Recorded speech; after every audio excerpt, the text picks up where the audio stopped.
Rajya Sabha TV का ये बेहद ख़ास प्रोग्राम है गुफ्तगू। मैं हूँ इरफान और गुफ्तगू में आज हैं हमारे साथ संसद सदस्यों की विशाल फ़ोटोग्राफ खींचने वाली company AR Dutt and son के तीसरी पीढ़ी के फ़ोटोग्राफ़र अनुज दत्त।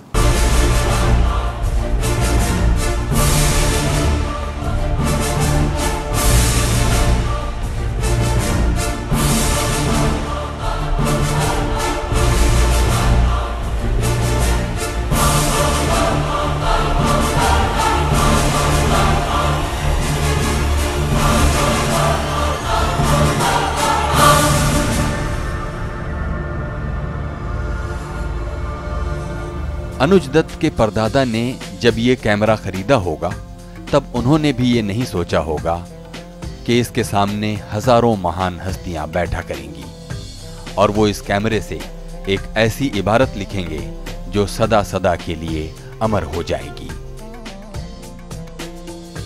आज से 100 साल से भी पहले अनंतराम दत्त ने इस कैमरे से लैंडस्केप्स खींचने शुरू किए थे। धीरे धीरे वो वाइसराय ऑफ इंडिया के ऑफिशियल फोटोग्राफर हो गए।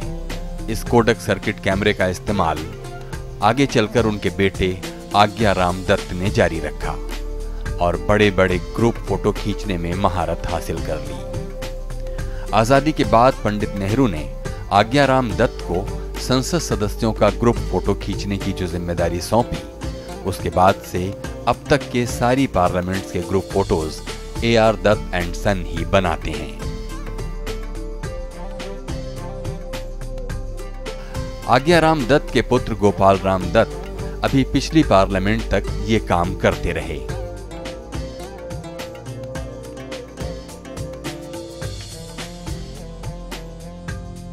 और अब ये जिम्मा बखूबी संभालते हैं अनुज दत्त, जो कि AR Dutt and son photographer company की चौथी पीढ़ी के युवा फोटोग्राफर हैं। तकनीक में आए बदलावों के साथ कंधे से कंधा मिलाते हुए अनुज आज जिस खास डिजिटल कैमरे से ये ग्रुप फोटोज खींचते हैं, उनमें न सिर्फ उन्हें तकनीकी महारत हासिल है, बल्कि संसद सदस्यों के साथ उन्हें बर्ताव के शालीन तौर तरीके बरतते हुए देखना भी एक अनुभव है। अनुज जी, बहुत बहुत स्वागत है प्रोग्राम में। बहुत बहुत धन्यवाद आपका। हमें बताइए कि ये एक बहुत ही स्पेशलाइज्ड काम है जिसमें 250 से लेकर 500 और कई बार 750 लोगों को एक साथ बैठाकर फ़ोटो खींचने का ये जो सिलसिला आपके दादाजी ने शायद शुरू किया, ये क्या कहानी कहाँ से शुरू होती है? जी, ये शुरुआत हुई इंडिपेंडेंस के बाद 1950 में। Pandit Jawaharlal Nehru, prime minister at that time, उन्होंने मेरे दादाजी से एक बार पूछा लोकसभा लॉबी में कि सारे सदस्यों का ग्रुप फोटोग्राफ एक साथ बन सकता है। तो तभी से मेरे दादाजी ये ग्रुप फोटोग्राफ बनाते हैं, हर एक लोकसभा का और हर एक राज्यसभा का। आपने कहा कि पंडित नेहरू ने आपके दादाजी AR दत्त से ये पूछा, तो आपके दादाजी वहाँ क्या कर रहे थे? क्या उनका आना जाना पार्लियामेंट में था? क्या सिलसिला था जिस वजह से उनकी मुलाकात पंडित नेहरू से हुई होगी? जी हाँ, माय ग्रैंडफादर जो कि अपने टाइम के बहुत ही फेमस फोटोग्राफर थे और अक्सर संसद के सदस्यों का और वहाँ की कार्रवाई का फ़ोटो खींचा करते थे। तो इसी से मेरे पंडित जवाहरलाल नेहरू उनको अच्छी तरह पहचानते थे और इसीलिए उन्होंने उन्हीं से ये पूछा कि इतना बड़ा ग्रुप फ़ोटोग्राफ क्या आप ले पाएंगे? और मेरे ग्रैंडफादर ने उस समय कहा कि हाँ, हम ज़रूर इसको बना पाएंगे। और उस समय 500 लोगों के करीब का कॉन्स्टिट्यूशन असेंबली का सबसे पहला ग्रुप फोटोग्राफ 1950 में बनाया गया। ये जो बहुत सारे लोगों को एक साथ खड़ा करके फ़ोटो खींचने का एक जो कौशल है, आपके दादाजी के पास कैसे आया होगा? ये एक ख़ास किस्म की कला है जो कि शायद हिंदुस्तान में सिर्फ हम ही लोग करते हैं। उस समय के हिसाब से ये एक पैनोरामिक कैमरे से, कोडैक का सर्किट कैमरा कहते हैं इसको, जो कि 1914 का है और मेरे ग्रैंडफादर ने इसको ख़रीदा था एक ब्रिटिशर से। और ये कैमरा यूज़ होता था सीनरीज बनाने के लिए, लेकिन जब ग्रुप फोटोग्राफ की रिक्वायरमेंट आई तो मेरे ग्रैंडफादर ने इसमें कुछ चेंजेस करे, जिससे कि यही एक लौता कैमरा है जिससे कि इतने सब लोगों का ग्रुप फोटोग्राफ एक साथ खींचा जा सकता है। क्या चेंजेस किए होंगे अनुज जी उन्होंने कैमरे में? जी, जो नॉर्मली इस मॉडल के कैमरे वो एक काफ़ी दूरी पर फोकस कर पाते हैं, लेकिन इस कैमरे की खूबी ये है कि ये 20 फुट, 15 फुट और 18 फुट से पास ही के फोकस कर सकता है। इसीलिए ये सिर्फ 20 फुट से सारे सदस्यों का फ़ोटोग्राफ एक साथ बना सकता है। तब तो मेरा ख्याल है ब्लैक एंड वाइट फ़ोटोग्राफी ही हुआ करती थी, और उस ब्लैक एंड वाइट फ़ोटोग्राफी के लिए कुछ ख़ास तरह की फ़िल्म का इस्तेमाल होता होगा, हमें बताइए। जी हाँ, उस समय ब्लैक एंड वाइट फ़ोटोग्राफी होती थी, और इस कैमरे की फ़िल्म जो कि अपने आप में बहुत ही ख़ास है। फ़िल्म का साइज़ ही आप सुन के चौंक जाएंगे। 10 इंच से लेके 6 फुट तक एक नेगेटिव रहता है। तो इसकी फ़िल्म प्रोडक्शन सिर्फ कोडैक में यूएस बनाता था और उन्हीं से हम लोग इंपोर्ट करते थे। लेकिन अभी रिसेंटली ये इंपोर्ट बंद हो गया है क्योंकि कोडैक ने फ़िल्म बंद कर दी है। अनुज जी, आपने उस कैमरे के बारे में बताया, क्या नाम था उस कैमरे का, और क्या हम उसकी कोई तस्वीर हमको आज देखने को मिल सकती है? जी हाँ, वो कैमरा अभी भी हमारे पास ही है। उस कैमरे को कोडैक सर्किट कैमरा कहा जाता है, और दुनिया भर में उस कैमरे के बहुत ही कम मॉडल बचे हैं, और जिनमें से एक ही ऐसा मॉडल है जो कि ग्रुप फोटोग्राफ बना सकता है। और ये कैमरा अभी भी फंक्शनल है आपके पास? बेशक उसकी फ़िल्म मिलना बंद हो गई, अगर फ़िल्म मिले तो वो कैमरा काम करेगा? जी हाँ, बिल्कुल। बहुत ही अच्छी कंडीशन में हमने इसको 3 जनरेशन से प्रिजर्व करके रखा है, और ये कैमरा अभी भी फंक्शनल है। अगर फ़िल्म मिले तो इससे भी ग्रुप फोटोग्राफ बनाया जा सकता है। तो अगर हम आपके दादाजी का खींचा हुआ कोई पहला फ़ोटोग्राफ अगर देखना चाहें तो वो भी हम देख सकते हैं? जी हाँ, ज़रूर। मेरे दादाजी का खींचा हुआ पहला ग्रुप फोटोग्राफ आप देख सकते हैं। उसमें कौन कौन लोग आपको याद आता है कि बैठे हुए हैं? पंडित जवाहरलाल नेहरू, डॉक्टर अंबेडकर, और उस समय के सभी लोग जो कि कॉन्स्टिट्यूशन असेंबली का पार्ट थे, जिन्होंने कॉन्स्टिट्यूशन लिखा है, वो सभी लोग उस ग्रुप फोटोग्राफ में प्रेजेंट हैं। क्योंकि अब आप AR Dutt and son company के तीसरी पीढ़ी के फ़ोटोग्राफ़र हैं, तो आपने अपने पिताजी से भी और अपने दादाजी से भी वो कहानियाँ शायद सुनी हों जिसमें इस काम को करते हुए कितने प्रिसिशन की और कितने अनुशासन की ज़रूरत पड़ती है, कुछ हमारे लिए याद कीजिए। जी हाँ, शुरू किया गया था मेरे दादाजी से, और मेरे फादर ने मेरे ग्रैंडफादर को ज्वाइन किया 1976 में, और उनकी उपलब्धि ये है कि उन्होंने इसको कलर में कन्वर्ट किया 10th लोकसभा के टाइम 1995 में। पहला कलर ग्रुप फोटोग्राफ लिया गया सभी सदस्यों का, और इसके लिए आपने ठीक कहा बिल्कुल कि बहुत प्रिसिशन, अनुशासन और कंसंट्रेशन की ज़रूरत है। कुछ भी ज़रा सी छोटी सी भी गलती ग्रुप फोटोग्राफ ख़राब कर सकती है, और जो कि बहुत ही बड़ा नुकसान हो सकता है, क्योंकि पूरे हाउस को, चाहे वो लोकसभा हो या राज्यसभा हो, एक साथ इकट्ठा करना और सबको पोज कराना और फिर ये कह देना कि ग्रुप फोटोग्राफ ठीक नहीं आया, तो वो बहुत ही शर्मनाक बात हो जाती है हमारे लिए। ऐसा कभी हुआ नहीं है और आगे होगा भी नहीं। इसके लिए मैंने अपने फादर से और उन्होंने अपने फादर से कई चीज़ें, बारीकियां सीखी हैं, उसका हम लोग इस्तेमाल करते हैं। क्योंकि ये बहुत हाई प्रोफाइल जो लोग हैं, ऑनरेबल मेंबर्स पार्लियामेंट, तो उनको एक जगह पर इकट्ठा करना और उसमें फिर आपके लिए एक वक्त, ये इसकी प्रक्रिया, अगर इसकी प्रोसेस आपसे पूछें तो ये कैसे होता होगा, और कितने कितने अरसे के बाद ये फ़ोटोग्राफ खींचने की ज़रूरत? हाँ जी, बिल्कुल। ये लोकसभा का फ़ोटो हर 5 साल या फिर हर एक टर्म ख़त्म होने से कुछ समय पहले होता है। राज्यसभा का भी फ़ोटोग्राफ हर एक तकरीबन 2 साल या टेन्योर ख़त्म होने से कुछ पहले होता है, और प्रोसीजर तो काफ़ी लंबा और पेचीदा है। इसके लिए कई एजेंसीज़ इन्वॉल्व होती हैं। प्राइम मिनिस्टर या चेयरमैन साहब से टाइम लिया जाता है, किस दिन किस समय। उसके बाद हमारे से भी ये कोऑर्डिनेट किया जाता है कि कौन सा समय ठीक रहेगा ग्रुप फोटोग्राफ को बनाने के लिए, क्योंकि लाइट कंडीशन और वेदर कंडीशन भी देखनी पड़ती है। और इस सब के बाद, इस सब का जोड़ करके ये टाइम और समय निकाला जाता है, और सब मेंबर्स तक ये चीज़ पहुंचाई जाती है कि इस समय ग्रुप फोटोग्राफ होगा, और प्रेजेंट रहने के लिए उनसे अनुरोध किया जाता है। इसके ऊपर से और भी कई एजेंसीज़ हैं, जैसे कि सिक्योरिटी, उसमें चाहे दिल्ली पुलिस हो, चाहे वो पार्लियामेंट हाउस की सिक्योरिटी हो, चाहे वो एसपीजी हो, उन सभी को भी इसके लिए अपडेट दिया जाता है और उसके लिए इंतज़ाम करते हैं। और हमें भी अपनी तैयारी रखनी पड़ती है कि ग्रुप फोटोग्राफ के लिए जितने लोग हों उतने लोगों के लिए खड़ा होने के लिए स्टैंड और जगह पूरी हो, सब चीज़ें हों, ये सब का बहुत ख्याल रखा जाता है। अनुज, जब एक ब्रेक लेंगे उसके बाद बातें जारी रखेंगे। अभी वक्त है एक छोटे से ब्रेक का। ब्रेक के बाद हाजिर होते हैं और बातें जारी रखते हैं अनुज दत्त से, जो कि AR Dutt and son photographers की तीसरी पीढ़ी के फोटोग्राफर हैं, जो संसद सदस्यों के विशाल ग्रुप फ़ोटो खींचते हैं।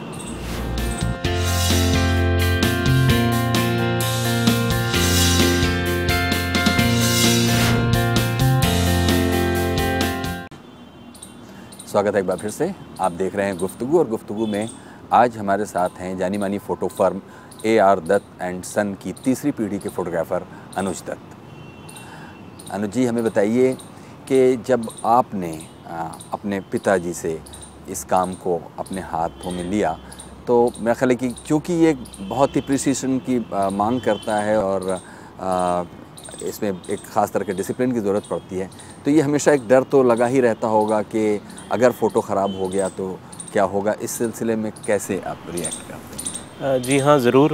इस बात का डर तो ज़रूर होता है कि कहीं फ़ोटो ख़राब ना हो जाए, लेकिन एक चीज़ मेरे को हमेशा याद आती है कि एक बार लोकसभा सेक्रेटरी जनरल ने मेरे पिताजी से पूछा था कि अगर ये फ़ोटो ख़राब हो गई तो उसके लिए हम क्या करेंगे। तो उसका जवाब मेरे पिताजी के पास यही था कि अगर फ़ोटो ख़राब हो गई तो उनको सुसाइड करना पड़ेगा, ये इतना शर्मनाक होगा। तो इसीलिए हम लोग अपनी तरफ से पूरी कोशिश करते हैं और पूरा एफ़र्ट लगाते हैं।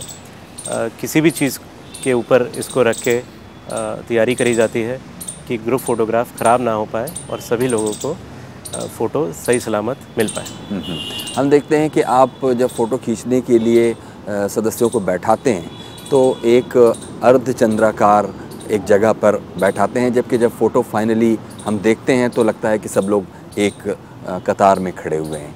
ये कैसे होता है? जी हाँ, फ़ोटो खींचते समय लोगों को एक सेमी सर्कल में बिठाया जाता है और ये एक रोटेटिंग कैमरा है जो कि एक तरफ से शुरू होके दूसरी तरफ तक रोटेट करता है।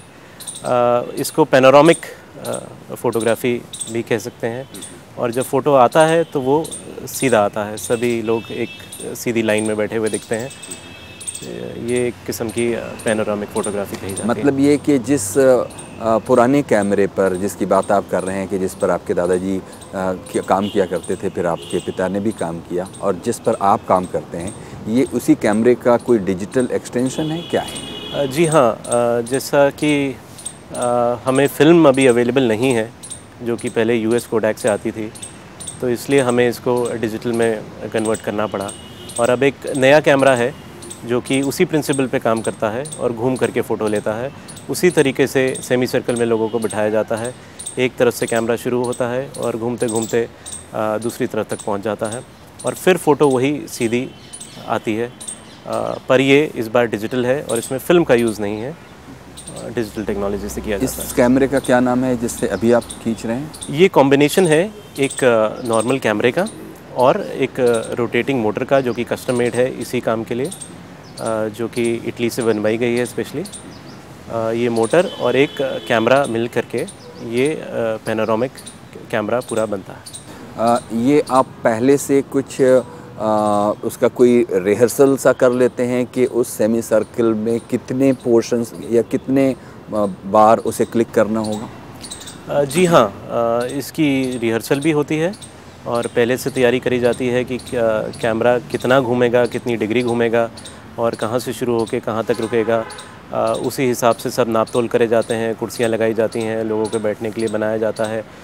सिर्फ यही नहीं बल्कि तैयारी से ग्रुप फोटोग्राफ से कुछ दिन पहले फुल ड्रेस रिहर्सल भी करा जाता है, जिसमें कि तकरीबन उतने ही लोग जितने कि ग्रुप फोटोग्राफ में होने वाले हैं उनको बुला के, बिठा के, खड़ा करवा के सब देखा जाता है।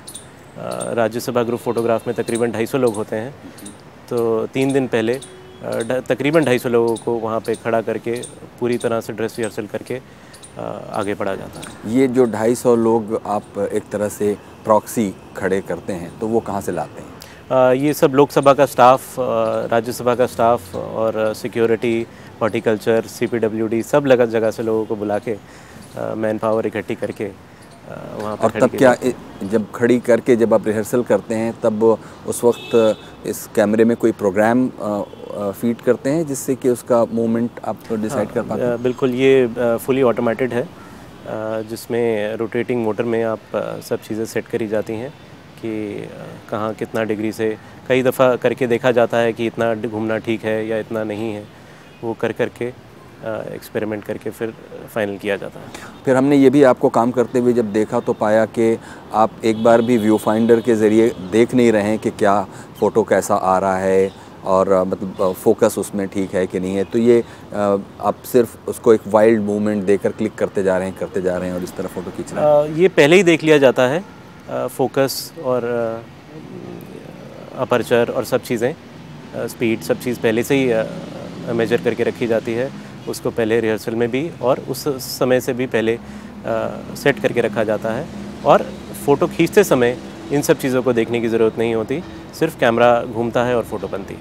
मतलब अगर अभी हम चाहें कि इस कैमरे से एक प्रिंट निकालें तो ठीक ठीक वैसा ही प्रिंट आ जाएगा जी बिल्कुल, जैसा कि आपने चाहा था? जी बिल्कुल। और जब प्रिंट आ जाएगा तो आप उसको मल्टीपल कॉपीज़ बनाएंगे। हाँ, तो वो उसकी क्या प्रोसेस है? वो कॉपीज़ राज्यसभा में नोटिस ऑफिस में सप्लाई करी जाती हैं, वहाँ से जो भी मेंबर चाहे वो ले सकता है। अनुज जी, हमको बताइए कि पार्लियामेंट के अलावा भी आप इस काम को और भी करते हैं, मतलब ग्रुप फोटोज़? जी हाँ, पार्लियामेंट के अलावा, लोकसभा और राज्यसभा के अलावा राष्ट्रपति भवन में भी हम लोग यही ग्रुप फोटोग्राफ बनाते हैं। जब भी वहाँ किसी फंक्शन में 100, 200, 300 से ज़्यादा लोग होते हैं तो फिर हमें ही याद किया जाता है ग्रुप फोटोग्राफ बनाने के लिए, या फिर दिल्ली विधानसभा में मेंबर्स का ग्रुप फोटोग्राफ बनाने के लिए भी हम ही होते हैं। और जिस भी विधानसभा में 70, 80, 100 लोगों से ज़्यादा सदस्य होते हैं उसमें भी हमें याद किया जाता है, जैसे कि गुजरात विधानसभा में।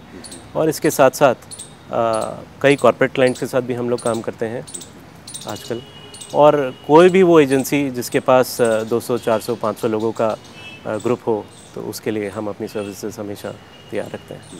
ये जो AR Dutt and son company है, इसके लिए बहुत ऐसा मेमोरेबल मोमेंट अगर आपको याद आता हो कि वो एक बहुत ही चैलेंजिंग काम था और आप लोगों ने प्रूव करके दिखाया, और इस तरह वो लम्हा भुलाए नहीं भूलता।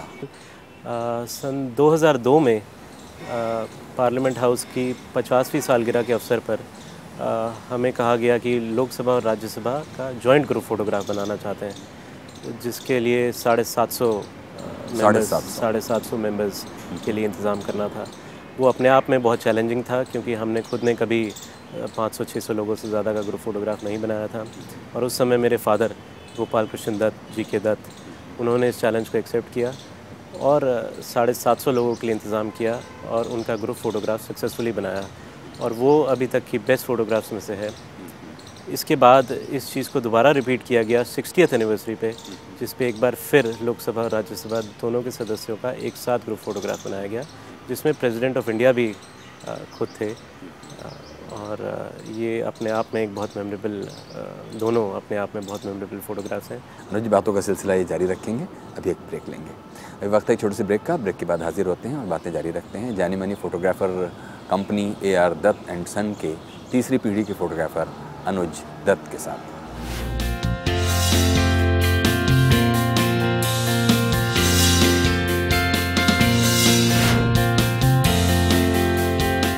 स्वागत है एक बार फिर से प्रोग्राम गुफ्तगू में। आप हैं आज अनुज दत्त के साथ, जो कि पार्लियामेंट के बड़े बड़े ग्रुप फोटोग्राफ खींचने की company AR Dutt and son की तीसरी पीढ़ी के फ़ोटोग्राफ़र हैं। अनुज जी, हमें बताइए, जैसा हमने ब्रेक से पहले भी एक दो बार आपको छेड़ा और जानने की कोशिश की कि कोई ऐसा मेमोरेबल मोमेंट, क्योंकि ये एक ऐसा इवेंट है जो बड़ा फॉर्मल इवेंट है और जिसमें बहुत हाई प्रोफाइल सब्जेक्ट है आपके पास, तो ऐसा कुछ जो आपके पिता ने कभी आपसे शेयर किया हो और कोई ऐसी घटना घटी हो इस फोटोग्राफ को खींचने के क्रम में, तो हमें बताइए। जी हाँ, मेरे को अच्छी तरह याद है। लोकसभा का ग्रुप फोटोग्राफ में सन 2001 या 2002 की बात है। प्रणब मुखर्जी जो कि उस समय सेंटर में मिनिस्टर थे, उनकी कुर्सी पे नाम लगाना शायद कोई भूल गया था, तो उन्होंने आके देखा कि उनकी कुर्सी नहीं है, तो वो वापस जाने लगे। और ये मेरे फादर ने देखा कि प्रणब मुखर्जी वापस मुड़ गए जाने के लिए। उन्होंने भाग के उनको रोका और उनसे कहा कि नहीं, आपकी कुर्सी पे कुछ प्रॉब्लम थी, टांग ठीक नहीं थी, उसको हमने ठीक करने के लिए भेजा है, तो आप आइए और बैठिए। और इसी तरह से उनका बचा लिया, नहीं तो वो वापस चले जाते। हाँ हाँ, खैर पार्लियामेंट में ये जो इतना लंबा एसोसिएशन है आपके दादा और आपके पिता, और अब तो करीब आपको भी सब लोग इस तरह पहचानने लगे होंगे, सारे संसद सदस्य के, मतलब ये एक पारिवारिक फोटोग्राफर कंपनी के। जी हाँ, कई सदस्य बड़ी अच्छी तरह पहचानते हैं और बहुत तारीफ़ करते हैं और बहुत धन्यवाद करते हैं, और ये भी बोलते हैं कि हाँ, आप तीसरी पीढ़ी हैं, हमने आपको आपके ग्रैंडफादर के टाइम से देखा है और फादर को भी देखा है, और अब आप आते हैं, तो बड़ा अच्छा लगता है जब से लोग ऐसे कहते हैं। तो खुद निजी तौर पर आपको कितना समय हो गया होगा संसद परिसर में फ़ोटो के इस काम को करते हुए? जी, मैंने अपने फादर के साथ ये शुरू किया था जाना 90 के करीब, तो तकरीबन 1990 के एंड में कहीं पर, तो तकरीबन 15 साल के करीब मेरे को हो गया उनके साथ जाते हुए, सीखते हुए। और कई बारीकियां हैं जो कि ग्रुप फ़ोटोग्राफ बनाने की, टेक्निकल बारीकियों से अलग, कि किस तरह मेंबर पार्लियामेंट से बात करी जाए और किस तरह उनको हैंडल किया जाए, और किस तरह उनकी पोजीशन एक जगह से दूसरी जगह करी जाए, और कैसे उनको स्माइल कराया जाए, और कैसे उनको कहाँ देखने के लिए कहा जाए। ये कई छोटी छोटी बारीकियां हैं जो कि कई साल तक मैंने अपने फादर जी के दत्त से सीखी हैं, और उसके बाद इस लायक बना हूँ कि वो फ़ोटोग्राफ अपने आप बना सकूँ। एक तो हुआ कि आप अपने फादर जी के दत्त के साथ काम करते हुए सीख रहे थे, इसके अलावा उन्होंने कुछ आपको हिदायतें और कुछ इंस्ट्रक्शंस दी हों इस अप्रेंटिसशिप के दौरान, वो क्या रही होंगी? कई चीज़ें हैं, जैसे कि फ़ोटोग्राफ खींचने से पहले एक चेकलिस्ट है जिसको कि रन करना ज़रूरी है, क्योंकि अगर कोई भी छोटी से छोटी चीज़ भी इधर से उधर हो गई और फ़ोटो में कुछ गड़बड़ हो गई तो वो बहुत मुसीबत हो जाएगी। तो इसलिए वो चेकलिस्ट हमेशा चेक करनी ज़रूरी है। वो क्या है चेकलिस्ट? कई चीज़ें हैं उसमें, कैमरे की कई चीज़ें हैं, टेक्निकल कई चीज़ें हैं कि लेवल ठीक है, शटर खुला हुआ है, ऐसा है वैसा है, वो कई चीज़ों के लंबी लिस्ट है। तो फ़ोटोग्राफ बनने से पहले वो ज़रूर चेक करी जाती है। इसके बाद एक और चीज़ जो कि मैं आपके साथ शेयर करता हूँ, अक्सर हमें वहाँ से लाउड स्पीकर या माइक प्रोवाइड किया जाता है बोलने के लिए, सबको बताने के लिए, मेंबर्स को एड्रेस करने के लिए, लेकिन मेरे फादर ने मेरे को ये सिखाया कि इसको माइक यूज़ नहीं करना कभी भी, क्योंकि अगर आप माइक यूज़ करेंगे तो आपकी बात कोई नहीं सुनेगा, और अगर आप अपनी आवाज़ में बोलेंगे तो थोड़ी आवाज़ कम रहने से लोगों का ध्यान उस तरफ जाता है, तो वो दिल पे अटेंशन एंड दिल pay attention for the photograph. ऐसा भी कभी होता होगा कि चूँकि ये एक रिचुअल है और फ़ोटो खिंचाना ही है, कोई ऐसे भी सदस्य हो सकते हैं जिनको ये एक बहुत ही एक झुंझलाने वाला एक मौका होता हो, कुछ आपको कभी ऐसा महसूस हुआ? जी नहीं, ज़्यादातर सदस्यों के लिए तो ये एक अच्छा और हंसी का या फिर लाइट मोमेंट ही रहता है फ़ोटोग्राफ खिंचाना, उनको बहुत मज़ा आता है। कई लेडीज़ एमपी हमसे पहले आके पूछती हैं या फ़ोन करके पूछ लेती हैं कि कौन से रंग के कपड़े पहने जाएं जो कि ज़्यादा अच्छे लगेंगे, या फिर ग्रुप फ़ोटोग्राफ में कहाँ खड़ा हुआ जाए जिससे सबसे अच्छी फ़ोटो आएगी। कई मेंबर्स ऐसे भी हैं जिन्होंने अपनी जगह बांधी हुई है और वो सबसे पहले 2 घंटे पहले आके वहाँ खड़े हो जाते हैं और उस जगह को ऑक्यूपाई करते हैं कि हमें वहीं पे अपनी फ़ोटो चाहिए।